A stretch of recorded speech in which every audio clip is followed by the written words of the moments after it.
오늘 소개해드릴 물건은 송파구 문정동에 있는 물건입니다. 대항력이 있는 것으로 보여지는 임차인들이 지금 한 4명 정도 있는 것 같습니다. 기대 수익률 자기가 한 3% 생각해서 6%선이면 훌륭하다고 보는 거죠. 나올 수도 있고 안 나올 수도 있습니다. 사실 이런 물건은 쉽게 나올 것 같지는 않습니다. 이 가격이 맞다고 한다면 사실 아까 얘기한 거 하고도 은행에 또 저축도 하겠네요. 요즘 예금금리 얼마입니까? 옆에 땅을 또 사야겠네요.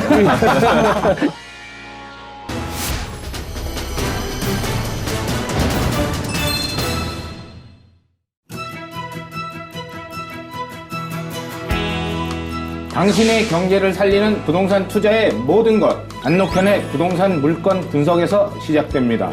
안녕하세요. 진행을 맡은 안노현입니다.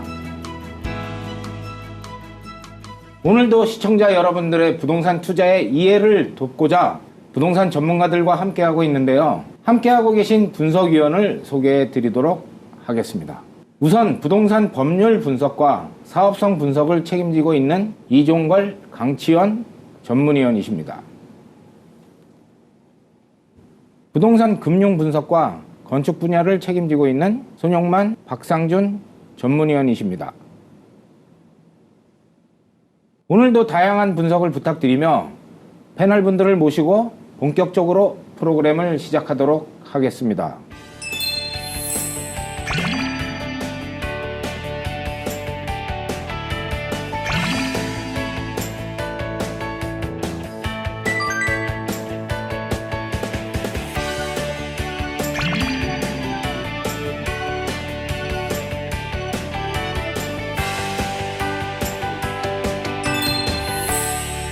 오늘 소개해드릴 물건은 송파구 문정동에 있는 물건입니다. 현재 일반 주택으로 사용하고 있는 물건인데요.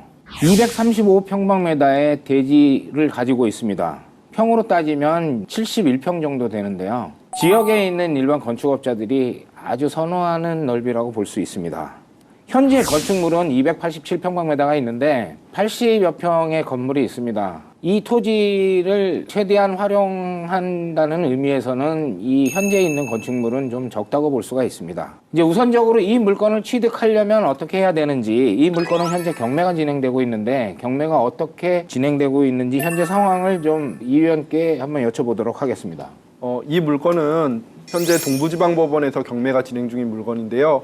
처음에 소유자가 그 상호저축은행으로부터 돈을 빌린 다음에 돈을 갚지 못하게 되자 그 상호저축은행이 경매를 넣고 그 다음에 이제 채권이 양도돼서 2번이나 양도돼서 현재는 개인이 채권자, 그러니까 근저당권자의 지위에서 경매를 진행하고 있는 물건입니다. 감정가가 지금 14억 5천만 원으로 처음에 나왔는데 1회 유찰이 되는 바람에 지금 20% 저감돼서 현재 최저 매각 대금이 11억 6천만 원 정도로 지금 책정되어 있습니다. 특이한 점으로는 유치권 신고가 되어 있고 주택임대차보호법상 대항력이 있는 임차인으로 보이는 자들이 이제 있다는 점인데요. 유치권자는 이제 만수건설이라는 주식회사인 것 같은데 최근에 이제 그 유치권 신고를 한 것으로 보이고요. 그 말소 기준 권리가 되는 근저당권의 설정 일자가 2012년 10월 26일인데 그 전에 이제 전입신고나 사업자 등록을 해가지고서 대항력이 있는 것으로 보여지는 임차인들이 지금 한 4명 정도 있는 것 같습니다. 이 물건 규모나 이런 거에 비해서는 상당히 좀 일반인들이 접근하기엔 좀 복잡한 요소가 좀 있는 건 사실이네요. 네, 그렇습니다. 그럼 그 부분에 대해서는 조금 이따가 조금 그 구체적으로 조목조목 사례를 좀 보도록 하고, 사업을 진행하려는 사람 입장에서 이 지역의 입지 여건은 어떻습니까? 한번 말씀해 주시죠. 일단 지금 지하철 8호선에서 한 5분에서 10분 거리에 있는 뭐 아주 가깝다고 볼 수는 없지만, 일단 이 동네 입지 자체가 문정동이라는 동네는 그 스트리트형 아울렛몰이 애초에 한 10년, 20년 전부터 자리를 잡게 돼서 저희가 익히 문정동 하면 아울렛몰을 알게 됐고, 그 이전부터 이제 가락시장은 맞은편에 가락시장이 뭐 오랫동안 지금 영업을 해 와서 뭐 누구나 다 가락동 하면 가락동 아니면 문정동이라고 알고 있는 데고, 그리고 이 최근에 들어와서 이 부근에 이제 기존의 그 경찰에서 사용하던 부지가 지금 문정도시개발구역으로 지정이 돼서 지금 동부지방법원과 동부지방검찰청이 이전이 확정돼서 지금 공사를 진행을 하고 있고, 지금 아파트 공장이라든가 오피스 빌딩이라든가 기타 다른 용도로 지금 그 개발 사업이 진행되고 있는 곳이기도 합니다. 그 주변에 이제 위례 신도시도 있고 여러 가지 지금 큰 호재를 안고 있는 뭐 또 그 맞은편에 또 그 단천을 건너오면 또 일원동에 또 KTX가 바로 출발하는 역사가 생김으로 인해서 굉장한 호재를 이제 개인적으로는 안고 있는 지역이라고 생각을 합니다. 그러면 토지가가 상승할 수 있는 어떤 그런 그 여지가 많이 있다는 얘기죠? 예, 그렇습니다. 지금 간단하게 지금 월세만 해도 우리가 지난 시간에 얘기했다시피 월세가 이렇게 하향 추세로 가고 있는 지역이 있는 반면에 이 지역은 꾸준히 월세가 더 상승하고 있는 그런 지역으로 보여지기 때문에 당연히 거기에 비례해서 뭐 아파트 거래가라든가 뭐 우리 원룸이나 뭐 빌라의 거래가가 당연히 지금 상승하고 있는 지역으로 지금 파악되고 있습니다. 이 물건의 규모로 봐서는 뭐 신탁회사가 개입하거나 할 만한 내용은 아니지만 어쨌든 입지에 대한 분석을 한다는 거는 마찬가지 입장 아니겠습니까? 그렇죠. 그런 입장에서 볼 때는 어떻습니까? 그 동의할 만한 내용입니까? 아니면 뭐 입지 부분은 무엇이 들어가냐의 문제인데 주거지로서는 전형적인 주거지역입니다. 기존의 전형적인 주거지에다가 주변에 지금 있는 문정지구, 그다음에 위례 신도시 뭐 이런 것들이 대단히 이제 도시 개발들이 일어나다 보니까 기존에 있었던 수요들, 그러니까 그 뭐 대단히 도시 개발이 들어가면 주로 들어가는 게 이제 공동주택이나 뭐 기타 등등이 들어가다 보니까 약간 소형의 주택 또는 연립 뭐 다세대 다가구 이러한 주거 용도의 건물들이 그러니까 이쪽 지역에 원래 산재가 돼 있었고 향후는 조금 더 선호도가 높아지지 않을까 이런 입장입니다. 그리고 그러니까 주거지는 이제 우리나라 특성상 보면 그러니까 저희들이 이제 3구, 3구라는 표현을 쓰죠. 그러니까 우리나라 서울시에 있는 그 중에 서초구, 뭐 강남구, 송파구, 이제 송파구에 위치하는 위치로서 아무래도 이 3구라고 표현을 하는 것들은 이제 교육 환경과 뭐 기타 등등을 다 고려해서 나오는 얘기이기 때문에 아마 이 지역은 아마 신흥 고등학교가 좀 새로 생겨서 좀 강성을 띠고 있고 그러다 보니까 주거지로서는 굉장히 양호한 지역으로 보여집니다. 저는 개인적으로 송파구 하면 떠올리는 게 그 공원, 그 서울시 내에서도 그런 공원이라든가 이런 거는 상당히 잘 조성되어 있는 걸로 생각이 되는데, 그러니까 주거지로서 이렇게 좋은 입지 조건이라고 하는 거는 몇 가지 요소가 있지 않겠습니까? 지가를 결정하는 어떤 서울시 내에서 대표적인 요소들이 또 뭐가 있을까요? 뭐 흔히 저희가 생각하면 학군을 많이 떠오르게 하지만 저희가 뭐 농담 삼아 골프 치러 가도 카트 도로 옆으로 가면 참 역세권을 좋아하는구나라는 농담이 있듯이 가장 크게 결정을 할 수 있는 요소가 아무래도 지하철이라든가 어떤 교통 상황이겠죠. 예. 교통 상황이 있고 그다음에 어떤 관공서라든가 기타 공공기업이 이전을 하거나 새로 뭐 들어오게 되면 아무래도 그게 상당한 영향을 받겠죠. 뭐 초등학생이나 중고등학교 학생들의 자녀를 둔 사람 입장에서는 학군이라든가 학교의 입지 여건이라는 거는 어떻게 생각하면 또 선호하는 아주 결정적인 요소가 될 수도 있겠네요. 그렇습니다. 이 지역의 뭐 학군적인 특성은 어떻습니까?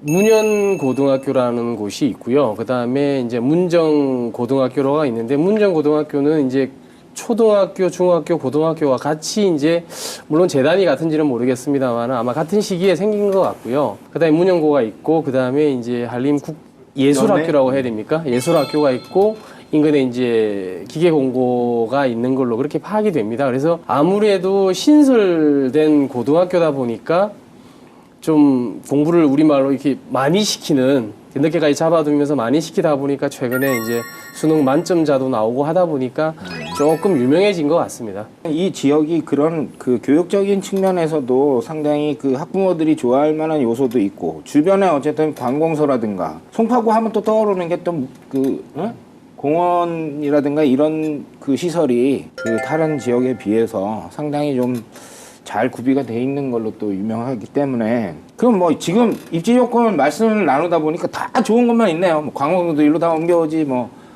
또 뭐 아까 가락시장 말씀하셨는데 뭐 쇼핑할 수 있는 어떤 그런 환경도 돼 있고 공원도 좋고 학군도 좋고 그러니까 학교 환경도 좋고 여기에 뭐 한림예술고등학교는 그 아이돌 출신들이 좀 또 상당히 배출되고 이러다 보니까 뭐 실용음악과라든가 뭐 이런 데는 뭐 기본적으로 어느 학교든지 몇십 대 1의 어떤 경쟁력을 가지고 있고 뭐 그런데 그런 요소들을 여기서는 다 갖추고 있다고 볼 수가 있겠네요. 지금 현재 건물이 287평방미터인데 287.9평방미터니까 뭐 288평방미터라고 보고 평수로는 약간 87평인데 이 땅을 최대한 활용할 수 있는 용적률을 다 찾은 건 아니죠? 예, 그렇습니다. 현재는 한 50% 정도 찾아져 있고 신축을 하게 되면 아마 완전히 100%를 찾아서 수익성을 기대할 수 있는 것이죠. 여기는 이제 2종 일반 주거 지역으로서 7층 이하로서 이제 용적률은 200%, 건폐율은 60% 지역입니다. 71평이니까 70평이라고 보면 200%면 142평 최대한 정도. 활용하면 142평이네요. 예, 예. 그럼 140평 정도를 지을 수 있는 토지에다가 지금 87평만 지어놓은 거니까 그렇죠. 이 건물이 지어진 지가 그래도 꽤 오래된 것 같은데 예. 88년도에 보존승인이 네. 났으니까 88년도. 그러면 거의 한 30년 가까이 돼 가네요. 그렇죠. 이 건물은 그 허물고 새로 짓는 게 여러 가지 그 경제적인 측면에서 훨씬 낫다고 볼 수 있겠습니다. 토지 모양이 그 비대칭 뭐 사다리형이라 그럴까? 뭐 이런 형태로 돼 있는데 그런 어떤 이 토지 모양 때문에 뭐 그 용적률을 다 확보할 수 없거나 뭐 이런 그 제약 조건은 없습니까? 여기는 이제 현장하고 지적들을 확인해 보면은 북측에 이제 도로가 있는 지역으로서 이제 좁은 도로지만은 이제 도로 사선이 완화가 되고 규제가 없어졌기 때문에 순수하게 이제 올라갈 수 있는 거고 주거 지역에 대한 인접대지나 채광 그런 정도만 하면 되고 그다음에 정방향이 아니기 때문에 네. 이제 정형화된 건물은 계획할 수 없지만 이형화되면서 더 차별화된 평면을 구성할 수 있는 거죠. 그 평소에 말씀하시듯이 뭐 좀 예술적으로 조금 더 변화시킬 수 있다는 얘기죠? 여기서 뭐 예술적까지는 아니더라도 그 발코니나 이런 접하는 면들을 굴곡이지게 한다 그러면 일반 일직선보다는 더 많이 나올 수 있는. 오히려 네. 그러니까 외형상 모양새라든가 뭐 이런 모양새는 네. 오히려 조금 더 일반 저기보다 예쁘게 나올 수도 있다는 얘기겠네요. 네, 나올 수도 있고 안 나올 수도 있습니다. 자신 있게 말씀해 주세요. 일단 취득을 하는 데 있어서는 경매라는 입찰 절차를 거쳐야 되는데 여기 아까도 말씀하셨지만 유치권 대항력에 대한 얘기가 좀 있는데 유치권 상황은 어떨 것 같습니까? 일단 유치권부터 간단하게 한번 말씀을 해주시고 대항력으로 넘어가 보죠. 이건 부동산에 설정된 유치권은 이제 건축을 하신 분이 신고한 유치권으로 보입니다. 이게 가장 유치권인지 여부를 먼저 따져봐야 되는데 건축을 하고 보통 유치권 그 공사대금을 피담보 채권에서 유치권을 신고하기 위해서는 미리 이제 판결 같은 걸 받아서 가압류 같은 걸 걸던지 그런 경우가 보통인데요. 지금 그러한 사정을 찾아보기가 힘들고 점유를 하고 있다는 어떠한 지금 현황도 나타나 있지 않은 것으로 보입니다.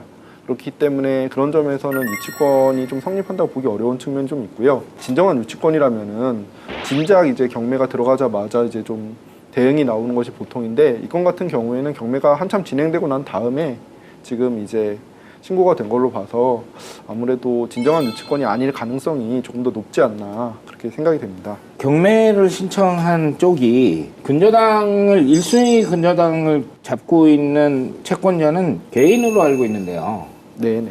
이런 유치권으로 인해서 이제 본인의 채권이 확보가 확실하게 안 될 것 같은 염려 때문에 그 유치권 배제 신청서를 내놓은 것 같더라고요. 네네.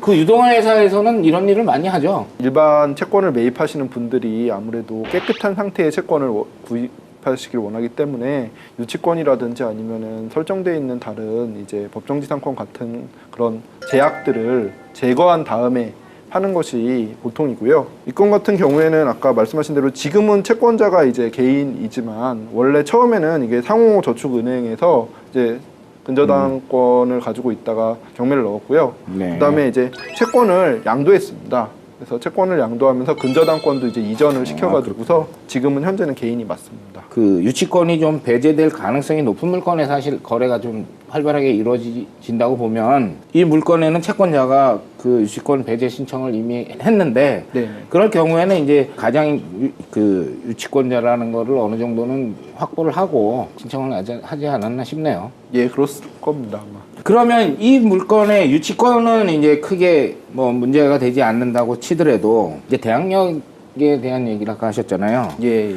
일단 대항력이라는 게 뭡니까? 좀 그 부분을 한번 좀 먼저 알아보는 게 좋을 것 같은데. 대항력이라는 거는 이제 임대차 계약이 원래 채권 계약입니다. 흔히 우리가 뭐 임대차 계약을 체결한다고 그러면 그건 채권이기 때문에 그 임대차 계약을 체결한 임대인에 대해서만 주장할 수 있는 권리거든요.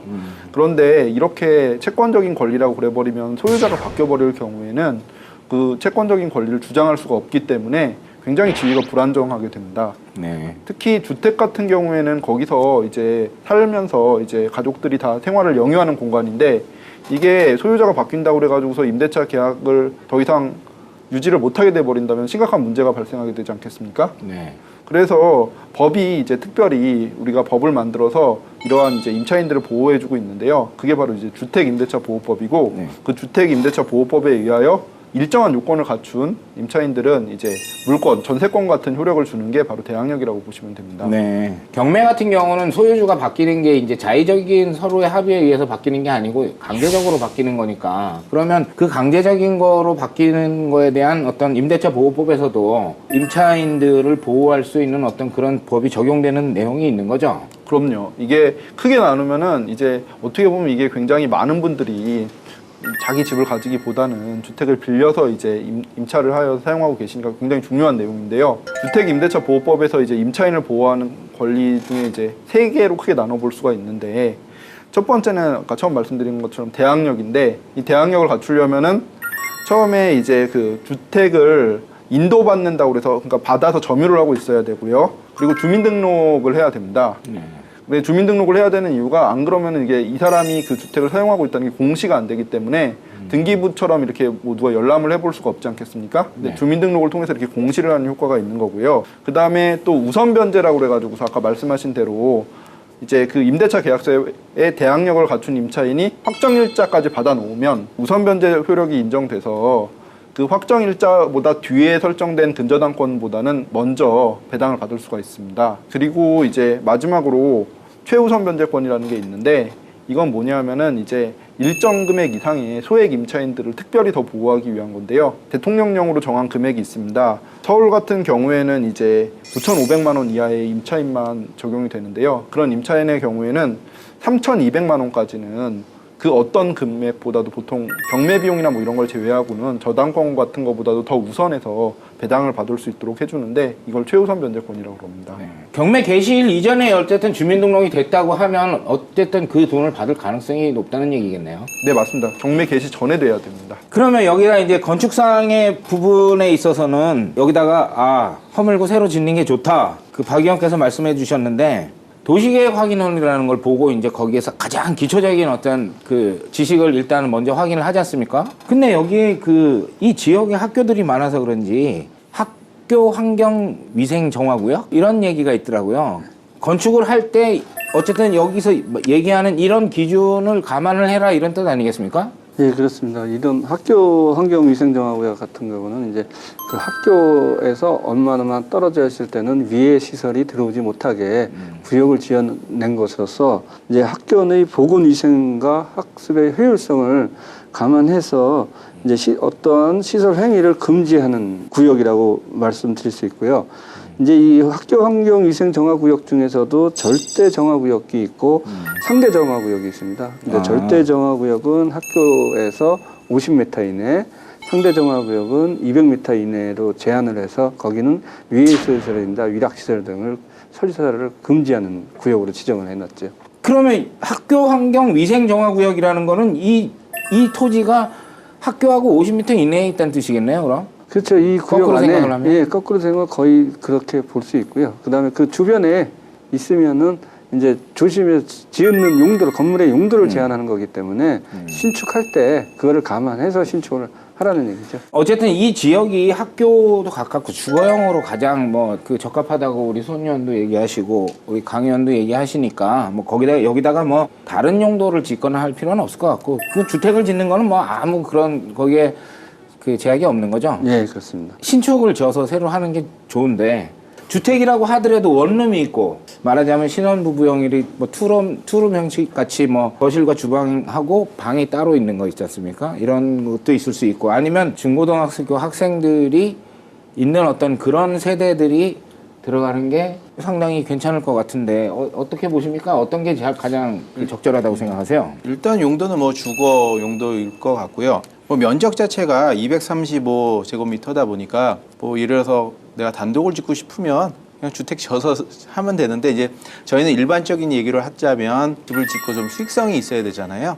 이 경우 같은 경우에는 아무래도 이제 다가구 뭐 이런 형태로 해서 요즘은 요즘 계속 그 내용이 나오지 않습니까? 그 어떤 전세, 그다음에 월세, 이게 임차 주택이 부족하다 보니까 그래서 저 같은 경우에는 아마 다가구 주택을 줘서 그러니까 위에는 제가 좀 살고 밑에는 그 임대를 줘서 그 비용으로 좀 활용을 할 것 같습니다. 구체적인 수치를 이제 따져볼 필요가 있겠네요. 이게 내가 얼마를 가지면 이 주택을 사서 새로 짓고 그러면 내가 거기서 살고 이거를 이제 처음에 짓는 과정이나 매입하는 과정에서 약간 일정 부분의 금융을 이용한다고 해도 자기 자본이 얼마 들어가겠지만 만약에 그렇게 줘가지고 전체 금액을 회수하고도 자기가 본인이 살 수 있는 집이 확보된다 그러면 뭐 가장 핵피한 경우라고 볼 수 있겠네요. 네, 어떻게 그렇습니다. 그렇게 좀 한번 만들어줘 보시죠. 강연이 한번. 아니 근데 저는 조금 더 생각을 좀 달리 한 게 네. 지금 아까 제가 뭐 입지에 대해서 뭐 설명을 학군하고 여러 가지 설명을 드렸지만 이 가락 시장 바로 옆부분에 보면 가락시형 아파트라고 있습니다. 그게 다 아시겠지만 그게 이제 재건축이 통과돼서 지금 이제 조금 있으면 이주는 지금 아마도 한 80, 90% 이상은 다 이주를 했을 겁니다. 네. 제가 아시는 분이 살고 계신데 그래서 제가 그 아파트 내부 구조도 잘 압니다. 그래서 이주를 아마 거의 완료를 이제 한 걸로 알고 있습니다. 그래서 그 아파트 구조를 보면 지금으로 보면 원룸 형태인데 좀 큰 원룸입니다. 그러니까 화장실 하나 있고 거실이 있고 방이 하나 있는 구조입니다. 그래서 보면 한 12평? 뭐 많으면 한 12평 정도 아니면 그 미만으로 보여집니다. 그런 집들이 4층 미만으로 해서 굉장히 많은 세대가 시형 아파트가 많은 세대였죠. 그러다 보니까 그 세대에 사시던 분들이 지금 다 이주를 해 가야 되지 않습니까? 그러다 보니까 이 지역이 지금 또 더 지금 전세나 월세가 더 대란이 일어났던 것 같고요. 그렇게 해서 감안을 해보면 그 가락시장 바로 맞은편에 보면 조그만 이제 뭐 가락 관광 호텔도 있고 뭐 여러 가지 있지만 그 상권이 우리가 이제 흔히 말하는 4대나 5대 상권에는 안 들어가지만 가락동은 아침에 새벽 2시부터 시작이 됩니다. 보통 1시, 2시부터. 그러면 원룸에서 주무시다가 1시에 나와요. 그러면 이분들은 영업이 언제 끝나냐면 도매상이기 때문에 보통 5시에서 6시 사이에 영업이 다 끝납니다. 그럼 그분들이 그냥 집에 들어가느냐? 식사를 하고 들어가시겠죠. 식사를 하고 이제 노시다 들어간단 말이에요.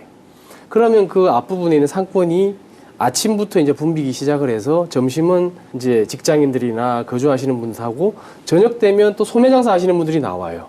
그러면 또 식사하시고 소매장사 하시고 또 이분들이 퇴근을 한 8시, 9시, 10시쯤 하면 그때부터 새벽까지 상권이 이어지는 곳이더라고요. 네. 그러다 보니까 저는 어쨌든 원룸을 타겟으로 대상을 했고요. 근데 투룸 정도까지는 괜찮지 않을까라는 생각이 듭니다. 그래서 이 부동산, 해당 부동산 같은 경우에는 지금 사선 제한을 안 받아서 상당히 용적률을 다 찾아 먹을 수 있는 조건이 됐고요, 일단. 그래서 지금 원룸을 지금 19제곱미터로 설계를 저는 일단 해봤습니다. 그래서 1층부터 4층까지 6세대 정도를 해서 24세대가 정도 나왔고요. 이렇게 해서 제가 설계를 했는데 이것도 마찬가지로 또 주차장을 확보를 해야 되지 않습니까? 그래서 이거는 POT를 필히 해서 한다면 뭐 이게 24대가 다 나올지는 사실상 제가 사실은 미지수입니다. 근데 이 24대가 만약에 확보가 안 된다면 이 세대 중에서 일부분은 투룸이나 이제 3룸으로 해서 변경을 해서 이제 그거는 상세하게 설계를 좀 해봐야 될 것 같고 일단 간단한 수치로 저는 수익 극대화를 위해서 일단 19제곱미터로 한번 쪼개봤습니다. 이 지역이 보증금이 1,000만 원에 월 40만 원 정도가 지금 시세로 나와 있고요. 네. 그래서 이게 3.3제곱미터당 7만 원 정도 됩니다.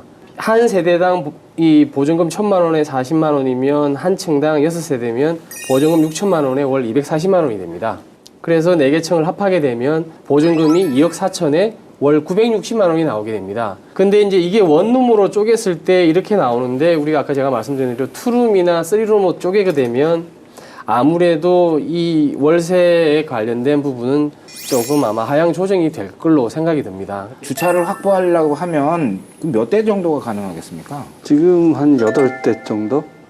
왜냐면 서울시에서도 마찬가지지만은 이제 주차가 연접으로 세울 수 있는 방법이 있으니까 이게 앞뒤로 주차를 할 수 있는 게 이제 그 8대까지 그렇게 돼 있고 8대가 넘어가게 되면 이제 그걸 허용을 안 하고 제대로 주차로 차로로 만들고 출입구도 만들고 해서 해야 됩니다. 그럼 이렇게 작은 대지들은 연접으로 안 하면 주차 대수가 확보가 거의 힘들죠. 그래서 지금 8대도 힘들게 해서 마치는 거지 지금 한 16대 정도 나온다는 거는 거의 불가능하다고 봅니다. 그럼 8대에 맞추려면 8세대가 제일 낫네요.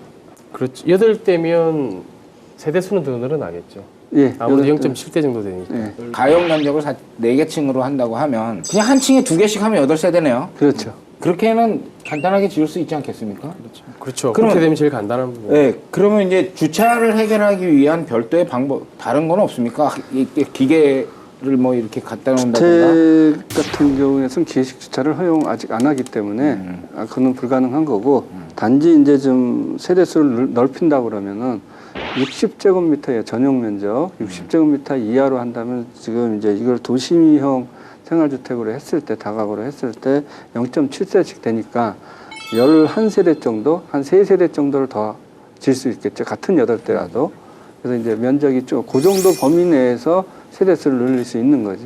요새는 뭐 아파트식으로 해서 발코니를 이렇게 확장을 하고 이런 걸 서비스 면적으로 해준다고 같이 그런 식으로 설계를 한다고 하니 전용 면적 18평이라고 해도 실질적인 가용 면적은 한 24, 5평 정도도 가능할 수도 있겠네요. 네, 25평, 요새는 27평 27평까지 나오고. 27평, 그 정도면 국민주택 규모 아파트 32평형하고 같은 면적 아닙니까? 네, 비슷하다고. 예, 비슷하다고. 그 정도면 뭐 자녀가 있는 사람들도 생활하기 무난할 것 그렇습니다. 같고 전체를 그렇게 할 것이냐 아니면 그거 할 것이냐는 이제 조금 따져봐야 되겠지만 2억 4천에 960 나오는 거를 그거를 뭐 전세로 환산을 한다든가 이제 다른 용도로 한다 그래도 거기서 큰 변동이 없이는 할 수 있겠네요. 그렇죠. 이제 이 월세는 이 지역은 뭐 제가 개포동에 있지만 개포동 지역도 뭐 평형대가 크다고 해서 뭐 평당 월세가가 올라가는 것도 아니고 이 귀는 어쨌든 천에 7만 원으로 정해져 있는 곳이기 때문에 평형대가 크지든 작아지든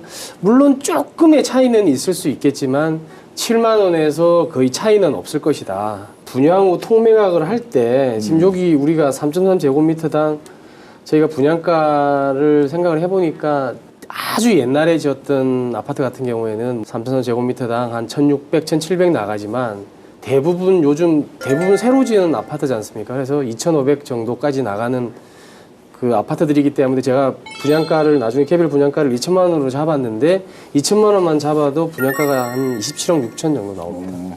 어쨌든 대충 매출이라든가 수익률은 아니지만 어쨌든 수익은 이 정도 나오겠구나. 그렇죠. 비슷하게 뭐 조금 줄 수는 있겠지만 비슷하게 예를 들어서 나올 것 뭐 같습니다. 2억 5천에 900 정도는 나오겠구나. 예, 960이니까. 그 정도는 뭐 좋아. 그러면 2억 5천에 900만 원 정도가 나온다고 계산을 한다면 그러면 최저가격이 지금 얼마입니까? 지금 최저 매각 대금이 11억 6천만 원입니다. 11억 6천만 원. 토지 매입 가격을 11억 6천만 원에다가 놓고 만약에 그 수지표상의 그 엑셀에다가 만약에 시뮬레이션 가동을 한다면 이게 이제 수익률이 어떻게 나옵니까? 그렇죠. 이제 경락가를 11억 6천에서 뭐 지동록세 해서 한 12억 정도를 12억. 감안을 했습니다. 네, 12억으로. 그래서 신축 공사비는 뭐 설계 감립 제반 비용 포함해서 3.3제곱미터당 400만 원 정도 감안을 했고요. 그래서 5억 5천 정도가 나왔습니다. 5억 5천요. 예, 그래서 총 소요되는 비용이 17억 5천입니다. 자기 자본을 우리가 뭐 흔히 지금 30%를 계속 잡아왔지 않습니까? 예, 예. 그래서 5억 2,500이 자기 자본으로 30%, 융자가 12억 2,500 해서 70% 이제 가정을 했고요. 12억 2,500만 원에 금리 4% 하면 연 4,800만 원에 월 400만 원 정도가 나오게 됩니다. 이자가. 그러면 총 수입이 어쨌든 900만 원 정도가 감안을 해도 그러니까 500만 원 정도의 수익이 확보가 되는 거죠. 일단 2억 5천에 대해서 만약에 일부 상환을 한다면 아까 12억 2,500에서 2억 5천을 상환하면 9억 8,500 정도가 됩니다. 보증금으로 융자를 일부 상환을 하면 400만 원으로 나가던 월세가 330만 원으로 어쨌든 줄어듭니다. 네. 그래서 세전 수익이 330 빼고 나오면 뭐 570 정도 됩니까? 570이네요. 예, 570 정도 되는데 제가 960 잡았을 때 세전 자기 자본 수익률이 14% 정도 나왔는데 뭐 한 12% 정도 나올 것 같습니다. 이거는 되게 훌륭한 물건이네요. 굉장히 훌륭한 물건이죠. 이 물건이 왜 과거에 신축을 안 할 수도 있었겠지만 사선 제한 때문에 사선 제한이 있었으면 지금 이 용적률이 안 나오지 않습니까? 예. 그래서 사선 제한이 없어졌기 때문에 이렇게 수혜를 받는 빌딩들이 많이 있습니다. 이렇게 삼각형으로 생겼거나 코너에 있는 땅들은 굉장히 사선 제한을 많이 받았습니다. 그러다 보니까 이 땅은 굉장히 혜택을 많이 본 겁니다. 이 건축에 대한 관계법이 변하면서 혜택을 받게 된 맞습니다. 경우라는 작년 말에 얘기네요. 올 초에 올 네. 초가 없어졌습니다. 전부 다. 그러면 설계하기 더 쉬워졌겠네요. 예, 그렇습니다. 근데 이제 사선 제한은 없어더라도 각 지자체마다 이제 가로 구역 정면 높이들이 지금 속속 지정하고 있기 때문에 이 물건은 어떻습니까? 요거는 지금 그 대상은 아닙니다. 새로 이렇게 법이 바뀜으로 인해서 이제 혜택을 많이 보고 실제로 이렇게 일반 주택을 갖고 있던 사람들이 도로 사정이 좀 안 좋고 이래가지고 막 건축 안 한 사람들도 많지 않습니까? 근데 그 부분에 대해서는 상당히 좀 자유로워진 편이네요. 그렇죠. 이제 좁은 도로에서 4m, 3m 그런 도로에서 이제 건축할 때 가장 애를 먹여서 옛날에 발코니도 냈는데 거기다가 유리를 씌워가지고 펌법을 하는 네. 집들이 조그만 집들이 가장 많았었는데 그런 것들이 이제 없어졌다고 보고 그딴 것들은 이제 진북만 채광만 보면 되니까 상당히 많이 해소가 된 거죠. 한 층에다가 이제 그 아파트로 따지면 한 31평 정도 그 실면적을 사용할 수 있는 어떤 그런 건축을 할 수 있는 상황 아닙니까? 그럼 8세대가 이렇게 나왔는데 그러면 한 세대에 이게 전세가가 얼마나 될까요? 분양가를 산정을 해보니까 네네. 저는 그냥 편의상 한 세대를 두 세대가 아니라 한 세대를 받습니다. 층별 한 세대를 받고 층별 3.3제곱미터당 분양가가 2천만 원 정도 봤을 때 7억, 6억 9천이 되고 7억 나왔다고 봅시다. 7억이면 아무리 전세가가 못해도 70%는 되니까 7749에서 5억 정도 되겠죠. 한 층을 말씀하시는 건가요? 그러니까 한 층이요.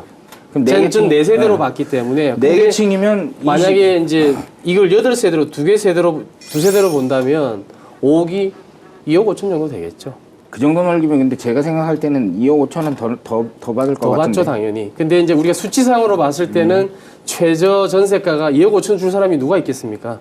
최소 3억 이상은 가겠죠. 그렇죠. 그럼 전세로 보면 한 3억이라고 만약에 보면 24억이네요. 만약에 그렇습니다. 총 저기가. 총 분양가가 한 28억 정도 되니까 70% 감안 정도 해도 그 정도 나오는 거죠. 22억은 무난하겠네요. 네, 그럼. 22, 3억 정도는 무난한 22, 3억은 무난하다고 예. 보면 우리 손 의원님 아까 말씀하신 그 조건에 충족되겠네요. 그렇죠. 그러니까 집을 짓고 근데 사실 분양가가 네. 사실 약간 좀 저는 높지 않나라는 조금 생각이 그렇게 들어서 생각하실 수 네. 있습니다.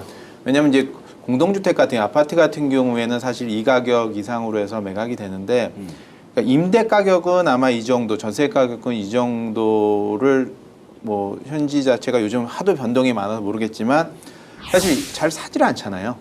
그러니까 아파트 빼고는. 그렇죠. 그래서 이 가격으로는 그 모르겠는데 만약 이 가격이 맞다고 한다면 사실 아까 얘기한 거 하고도 은행에 또 저축도 하겠네요. 바로 인접지에 제가 이제 부동산 전화를 해서 물어보니까 인접지에 2,500 했기 때문에 2,000이면 뭐 1,800이면 아주 이제 보수적으로 본 거고 2천만 원 정도면 객관적으로 본 거라고 말씀을 하시더라고요. 그럼 2억 5천이라고 전세는 2억 네, 5천이라고 2억 5천이라고 보고 치고요. 그럼 8세대면 20억 아닙니까? 네, 20억입니다. 그래도 전세만 놔도 총 소요되는 비용이 뭐 18억이라고 잡아도 18억이라고 잡는다고 해도 그래도 2억 정도는 남을 수가 있는 어쨌든 그렇죠. 저기니까 뭐 나머지 돈을 은행에다 넣으실 거예요?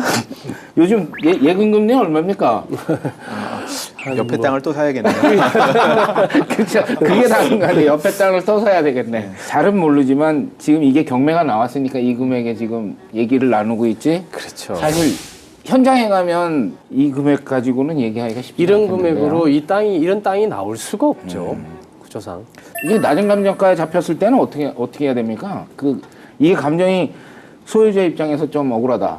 대법원 판례에 의하자면은 감정가가 단순히 부당하다고 낮다는 것, 시세보다 낮다는 것만을 가지고는요, 그 경매 이제 매각대금 결정에 대해서 이의를 제기할 수가 없도록 되어 있고요. 네. 받아들여주지 않고 다만 이 감정 평가를 하게 된 이 감정 평가서를 보고 나서 그 근거가 잘못된 게 있다면은 그 경우에는 감정 평가에 대해서 이의를 제기할 수가 있도록 되어 있습니다. 예를 들어서 비교 표준지가 잘못 선정돼 가지고서 이 땅과 전혀 좀 실황이 다른 그런 토지가 비교 표준지로 선정된 경우라든지 아니면은 토지에 이제 제약이 공법상 제약 같은 게 걸려있지 않음에도 불구하고 걸려있다고 오류를 불러일으켜가지고서 잘못된 이제 그 율을 적용해갖고 감정평가액을 결정한 경우에는 그때는 이제 이의를 제기할 수가 있고요. 단지 근데 시세보다 낮다는 이유만으로는 좀 잘 받아들여지지 않는 것 같습니다. 우리 여기 5사람이니까 한번 가부간의 결정을 한번 해보죠. 우리 이 의원 같은 경우는 만약에 여기다가 신축한다면 뭘 짓겠습니까? 아까 얘기한 어쨌든 주거용을 짓긴 한데 원룸이냐 투룸이냐 아니면 그 딱 8세대 들어가는 이렇게 짓는 게 좋겠느냐. 저는 투룸 짓겠습니다. 투룸이요? 예, 이유는 여기가 말씀하신 대로 뭐 입지 여건 다 말씀하셨는데 아까 그 학군 얘기하실 때 저는 그 예술고등학교가 있다는 거를 굉장히 크게 봤거든요. 아, 이제 학생들을 상대로 조사를 해보면은 장래 희망이 예전에는 뭐 대통령, 과학자, 판사, 검사, 변호사, 의사 이런 거였는데 요즘은 그런 거 아닙니다. 요즘은 연예인이 1위더라고요. 그리고 여기가 실제로 말씀하신 대로 또 아이돌들이 많이 배출되고 또 100% 실기로다가 이제 전형을 진행하기 때문에 상당히 이제 실력 있는 학생들을 모집을 하고 있더라고요. 그래서 지방에서도 많이 지원을 하는데 기숙사가 없습니다. 그래서 네. 이제 부모와 제 생각에는 같이 올라와서 이제 좀 뒷바라지를 받으면서 해야 되지 않을까 해서 그리고 기타 뭐 초중고부터 쭉 다닐 수 있는 학교들이 많이 있으니까요. 그런 점에서 이제 투룸 정도가 적당하지 않나 그렇게 생각이 듭니다.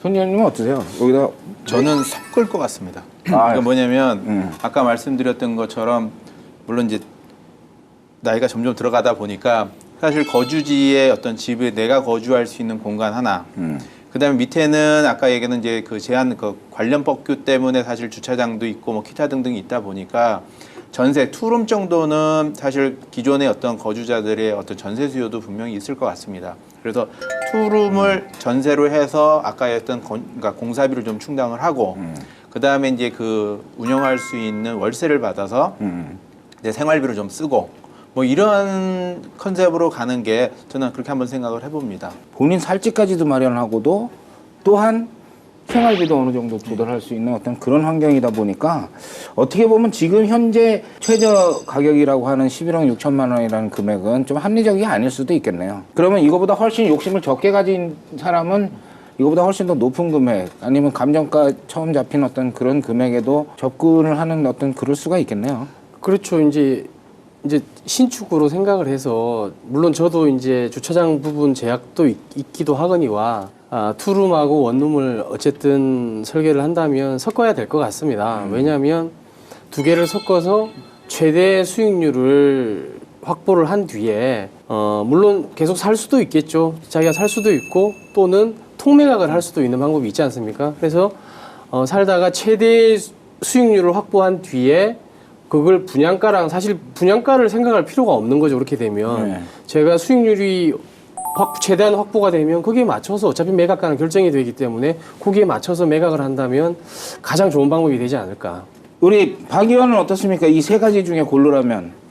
저는 이제 3룸으로 해서 다 8세대를 하는 게 맞다고 봅니다. 전 동감입니다. 저도.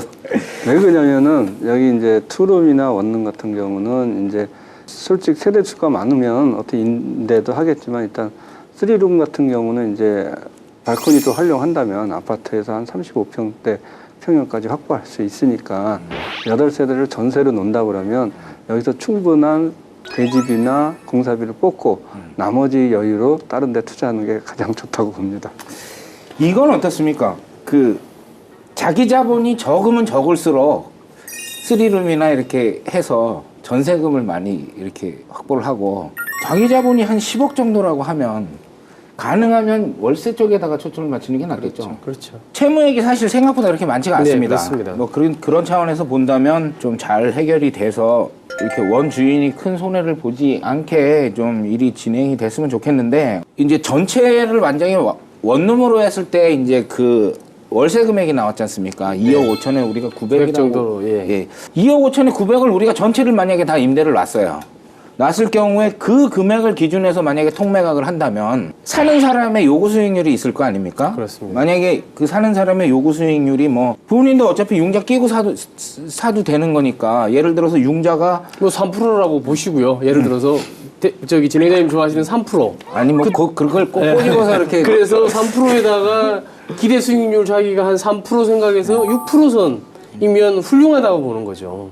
우리가 물론 원룸으로 해서 수익을 극대화했지만 6%라 그러면 아까 제가 12%라고 했지 않습니까? 900만 원에 5억 5천 투자했을 때. 네. 그러면 적어도 900만 원이면 450만 원에서 500만 원 정도만 나와도 7% 정도의 수익률이 확보가 되는 거죠.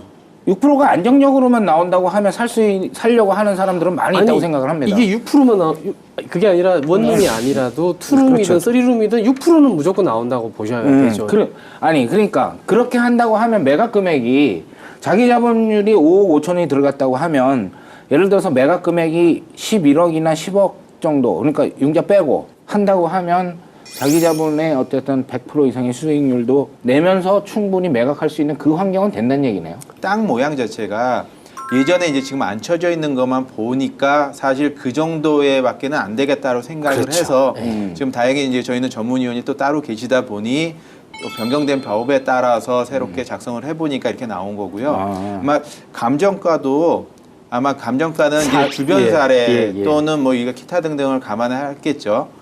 그러다 보니까 이제 이 모양 자체가 땅 모양이 예전으로 보면 사실 활용 가치가 참 활용 가치가 없는 그렇죠. 땅이 굉장히 그런 땅이었기 때문에 아마 감정가가 이 정도였을 거 아마 모르겠습니다. 또 다른 그 안에 숨어져 있어서 이 금액이 나왔는지는 모르겠지만 그럴 확률도 저희는 좀 높지 않을까 보여집니다. 아, 그럴 수도 있겠네요. 저도 만약에 제가 우리 박 의원하고 뭐 사실 물건들 할 때마다 이렇게 이제 사전 미팅을 하면서 그런 정보를 알고 있어서 그렇지 그 전에 사실 그 정보를 몰랐었거든요. 그러면 그냥 보기에 이 토지의 모양만 딱 본다 그러면 아 이거는 그 용적률을 다 찾을 수 없겠구나라고 그냥 생각할 수 있는 어떤 그런 모양새가 있는 데다가 그 전에 소유주가 나름대로는 이거를 그때 당시 기준으로 설계를 해봤을지도 모르겠네요. 그렇죠. 만약에 하려고 했다가. 해봤겠죠. 근데 충분히 활용할 수 있는 그만큼이 못 나왔을 수도 있겠군요.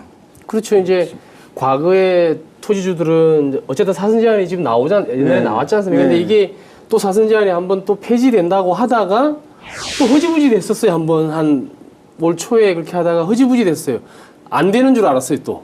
근데 진짜 폐지가 됐어요. 그래서 폐지되면서 이제 이 최고의 높이는 정해졌지만 그래도 건물이 이상하게 지어지는 모양은 없어지고 그래도 건물 활용도가 상당히 높아지는 거죠. 주변 환경은 점점 이 지역이 눈에 띄게 너무너무 좋아지고 뭐 있어요. 법원이 들어간다는 거는 사실 관공서 중에서도 사실 큰 요소를 차지하지 않습니까? 그런 여러 가지 이렇게 호재가 많이 그 산재에 있는 지역인 거는 확실하네요.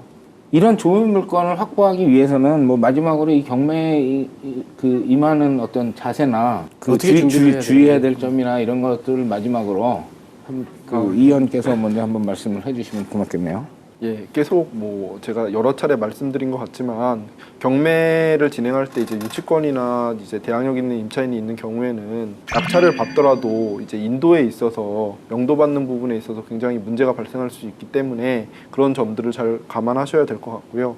특히 이 건 같은 경우에는 이제 그 대항력 있는 임차인들이 있는 것으로 보이기 때문에 이러한 임차인들이 실제로 얼마만큼의 임대차 보증금을 가지고 있는지 그리고 임대차 기간은 언제까지인지 이런 점들을 잘 한번 따져보신 다음에 경락을 받으시는 게 좋으실 거라고 보입니다. 우리 손 의원께서도 마지막으로 이 물건에 대한 총평을 한번 해주시면. 아까 말씀드렸듯이 여기는 전형적인 주거 지역이고요. 그러다 뭐 계획을 아까 얘기한 것처럼 뭐 원룸, 투룸, 쓰리룸 여러모로 봐도 수익성은 좀 나오는 뭐 사업 부지입니다. 다만 이게 부지가 예전에는 건축법상으로 좀 제한을 받다 보니까 약간 기존의 거를 볼 적에 수익성이 좀 떨어져 보이는데 이 바뀐 법에 따르면은 수익성이 좀 창출될 것 같아서 사업 부지를 주거지로서는 괜찮은 사업 부지인 것 같습니다. 네. 강 의원께서 한마디 해주시죠. 일단 위치상으로 봤을 때 뭐 손 의원님 말씀하신 대로 주거 지역으로는 뭐 학군이나 뭐 교통으로 보나 앞으로 미래 가능성을 봐도 굉장히 좋은 자리인 것 같고요. 제가 방송이 끝나더라도 좀 유심히 좀 지켜보고 어떻게 낙찰이 되는지 뭐 제가 할 수 있으면 해보고 싶은 그런 물건입니다. 박 의원께서는 여기다가 뭐 예술적인 집을 짓기는 좀 어려울 것 같은데 어떻게 한마디 해주시죠. 이건 이제 도로 사선에 대한 규제나 변경 및 북측도로라는 이점을 살려서 적정 한도 내에서 원룸이나 투룸, 쓰리룸을 계획하면서 사업 수지 분석을 극대화하면 좋을 것 같습니다. 오늘 이 물건을 소개하면서는 좀 마음이 편안했습니다. 사실 뭐 작은 거라도 뭔가 지어서 이렇게 뭔가 수익을 낼까 하려고 생각하는, 조금이라도 생각해 본 사람이라면 이 내용 자체는 오늘 한 내용은 크게 어렵거나 이런 내용은 아닌 것 같습니다. 건축상으로도 뭐 설계상으로도 크게 문제점도 없고, 그다음에 이 지역에 대한 이해도 뭐 주변에 학교가 있고 지하철역이 있고 공원이 있고 뭐 관공서들이 들어오고 하니까 조금 좋은 지역이 될 수 있겠구나라는 어떤 그런 막연한 기대감은 누구나 좀 가질 수 있는 어떤 그런 환경인데다가, 사업을 진행하는데 자기 자본 4억이면 할 수 있답니다.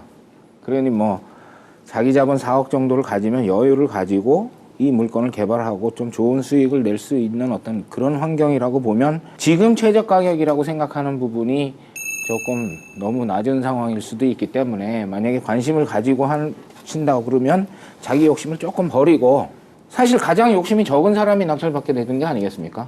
아무리 좋은 물건이라도 응찰을 했다가 못 받으면 또 아무것도 아닌 게 돼버리니까, 만약에 혹시 응찰을 생각하고 계신다면 조금 더 계산기를 디테일하게 두드려 봐서 거기서 자기가 요구하는 그 수익률을 정확하게 계산해서 한번 응찰을 하게 된다면 좋은 결과가 있지 않을까 생각을 합니다. 그리고 가장 우선적인 것은 이 토지는 현재 채무 금액으로 그냥 경매가 되기에는 사실 아까운 부분이 좀 있기 때문에, 가능하면 소유자분이 문제를 해결해서 경매가 취하되고 본인이 스스로 이렇게 개발을 해서 그 안정적으로 그 도움이 될 수 있는 어떤 이런 환경으로 갔으면 하는 게 가장 큰 바람입니다. 불가능이라 여겨지기 때문에 오히려 우리에겐 기회가 될 수 있다 라는 말이 있습니다. 좋은 부동산일수록 풀어야 할 문제가 많습니다. 여러분은 어떻게 하시겠습니까? 대부분의 사람들처럼 포기하면 기회는 오지 않습니다. 문제를 해결할 수 있는 능력을 키운다면 해결 못할 문제는 없을 것입니다. 누구나 할 수 있지만 결코 쉽지 않은 부동산 투자의 모든 것, 안노현의 부동산 물건 분석이 함께 하겠습니다. 오늘 준비한 내용은 여기까지고요. 다음 시간에도 좋은 부동산 물건을 선정해 풍성한 정보를 드리도록 하겠습니다. 감사합니다.